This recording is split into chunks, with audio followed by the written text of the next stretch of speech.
Good morning to all of you. आज की इस वीडियो में हम अपने मिडाइवल सोर्स जो हम पढ़ रहे थे उसको कंटिन्यू करते हैं। और आज की हमारी फर्स्ट बुक जो है वो है किताब उल रेहला। आप सभी परिचित होंगे इस बुक से। जो नए स्टूडेंट हैं उनको नहीं पता होगा, लेकिन जो एग्ज़ाम वगैरह की तैयारी कर रहे हैं तो उन्हें पता है। और इस किताब का नाम जो है वो तुहफ़त उन नजार है, दूसरे नाम से भी इसको जानते हैं। और इसके जो लेखक हैं वो इब्न बतूता हैं, जो कि अफ्रीकी यात्री थे और मोहम्मद बिन तुगलक के समय आए थे। अब आप लोग कमेंट करके बताएंगे कि मोहम्मद बिन तुगलक का टाइम पीरियड क्या था। पिछले वीडियो में बहुत बार मैंने उस चीज़ को रिपीट किया है। और सभी बच्चे जो हैं अपने नोट्स के रजिस्टर लेके बैठ जाएं, ताकि साथ साथ में आपके नोट्स भी तैयार होते रहें। और मैंने बहुत सारी, कम से कम 300-400 वीडियो मेरी डली हुई हैं, तो आप उनसे भी अपने एग्ज़ाम की तैयारी कर सकते हैं। स्पेशली मैंने एस्टेट और रीट को ध्यान में रख के डाली हुई हैं, तो कई बच्चों के टेट के एग्ज़ाम भी क्लियर हुए हैं, उन्होंने मैसेज किया मुझे। तो चलिए शुरू करते हैं। इब्न बतूता जो कि अफ्रीका का यात्री था और एमबीटी के समय भारत आया था, और उसकी यात्राओं का यह संकलन है। इब्न बतूता तंजीर से मक्का, सऊदी अरब और अफ्रीका के प्रदेशों की यात्रा करता हुआ 1333 ईस्वी में सिंध पहुंचा और मार्च 1334 में वह दिल्ली पहुंचा। उसकी विद्वता के कारण एमबीटी ने उसे दिल्ली का काजी नियुक्त किया, और वो कब तक रहा वहाँ पे? 8 वर्ष तक। कुछ समय पश्चात मनमुटाव के कारण उसे जेल भी जाना पड़ा, मतलब दोनों के बीच में कोई झगड़ा हो गया जिसके कारण उसे जेल में डाल दिया। यह भारत में 14 वर्ष तक रहा। 1353 में वह मोरक्को गया, जहाँ के सुल्तान के संरक्षण में उसने रेहला की रचना की। अब क्या क्या उसने लिखा है तो वो देखते हैं। भारत की राजनीतिक घटनाओं का वर्णन, भौगोलिक परिस्थिति, तत्कालिक शासन व्यवस्था, सामाजिक व आर्थिक व अन्य संस्थाओं का वर्णन किया है। वह हिंदुओं के नैतिक चरित्र और ईमानदारी से अत्यधिक प्रभावित हुआ। तो देखिए कितनी बड़ी बात है, कई बार एग्जाम में क्वेश्चन आ जाता है कि कौन यात्री था जो कि भारतीयों के नैतिक चरित्र और ईमानदारी से प्रभावित हुआ, तो वो कौन था? Ibn Battuta. नेक्स्ट है, मालवा व मराठा की स्त्रियों की सुंदरता का वर्णन किया, पर्दा प्रथा, सती प्रथा और बहुपत्नी प्रथा का विशद विवरण किया। मुसलमानों में तलाक प्रथा थी, तत्कालीन मनोरंजन के साधनों का भी उसने वर्णन किया। इब्न बतूता किसी बात को छिपाने में विश्वास नहीं करता था। उसके जो नोट्स थे वो यात्रा में गुम हो गए थे, इसलिए उसने अपने अनुभवों के आधार पर उसको लिखवाया। अब एक क्वेश्चन और बन जाता है एग्जाम के पॉइंट ऑफ व्यू से कि किस यात्री ने अपने अनुभवों के आधार पर अपनी यात्रा वृत्तांत को लिखा, तो कौन था? Ibn Battuta. नेक्स्ट देखते हैं, तारीख मुबारक शाही सरहिंदी की रचना है।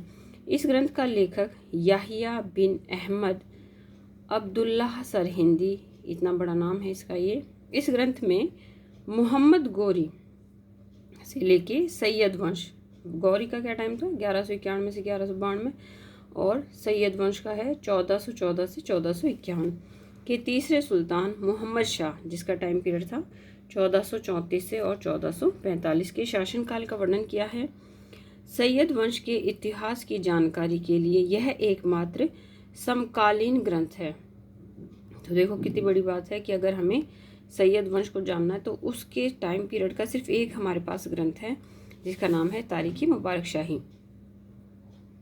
यह एकमात्र समकालीन ग्रंथ है। इसमें समकालीन घटनाओं का वर्णन ईमानदारी के साथ किया गया है। इसमें फिरोज तुगलक के शासनकाल में होने वाले विद्रोह को विस्तार से वर्णन किया है। उसका टाइम पीरियड क्या था फिरोज तुगलक का? 1351 से 1388। नेक्स्ट बुक देखते हैं। इसमें मैंने शायद 20-25 बुक्स जो है वो करवाई हैं क्लास में, तो उसी के अकॉर्डिंग आप लोगों को भी करवा रही हूँ। वाक़ियाते मुश्ताकी और तारीख़ मुश्ताकी। इस ग्रंथ का लेखक शेख रिज़कुल्लाह मुश्ताकी 1491 से 1581 का टाइम पीरियड था। यह मुश्ताकी की काव्यात्मक कृतियाँ हैं, तथापि इसमें लोदी काल 1451 से 1526 की ऐतिहासिक घटनाओं का वर्णन मिलता है। इस ग्रंथ में बहलूल लोदी क्या टाइम पीरियड था? 1451 से 1489 से लेकर अकबर के समय की जानकारी मिलती है। इसमें अनेक कहानियां हैं, जिससे उस समय की राजनीतिक घटनाओं का वर्णन मिलता है। फिर है तारीख़ सलातीन ए अफ़गानी। इस ग्रंथ को तारीख़ शाही भी कहा जाता है और इसके लेखक अहमद यादगार थे। वस्तुतः यह ग्रंथ अफ़गानों का इतिहास है। इसमें बहलोल लोदी, सिकंदर लोदी और इब्राहिम लोदी के बारे में जानकारी मिलती है। नेक्स्ट है मखचन ए अफ़गानी। इस ग्रंथ के लेखक का नाम नियामत उल्लाह है। उसने इस ग्रंथ की रचना 1609 ईस्वी के आसपास की।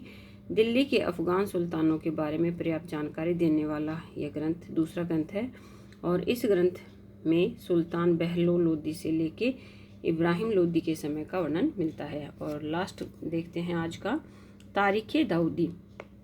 इस ग्रंथ के लेखक का नाम अब्दुल्ला है, परंतु इनका इतिहास में कोई जानकारी नहीं मिलती है और इस बुक में बहलोल लोदी के बारे में वर्णन है।